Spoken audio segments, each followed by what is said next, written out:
halted the investigation of that deadly J Street fire in Schenectady tonight, and that means it will take even longer for families to get some answers about their missing loved ones.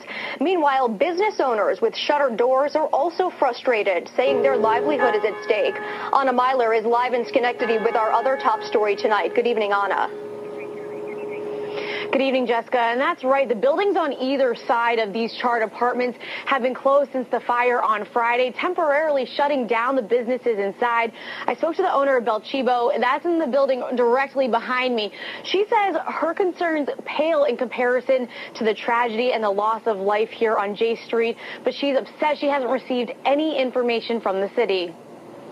Jeanette Macero opened the doors to her restaurant, Belchibo, just 2 days before a deadly fire ripped through two five-story apartment buildings next door. So we went down and watched in horror with everyone else for about 3 hours, and the rest of the week has kind of been a blur. We're just waiting for information. We're trying to get information. Macero suffered thousands of dollars in lost food and damaged appliances when water used to put out the fire filled her basement. Her doors are shuttered while fire, police, and ATF agents investigate. She's lost 5 days of income and will likely lose many more. We're not getting any income to pay the employees. They are kind of up in the air where they have a job. Ashok Mirpuri owns the buildings on either side of the charred apartments. He rents the buildings to 3 businesses and residents on the top floor. He says his livelihood is at stake, too. In many instances, I would need to know whether we could be able to get in the building or if the building's going to be okay.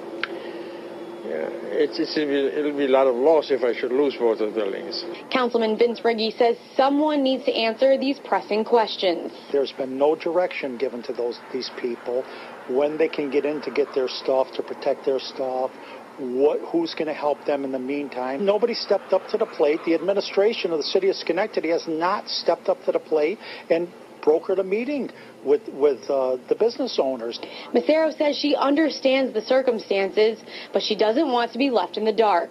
And by no means do I want to diminish what happened there, but, you know, it still affects our lives as well.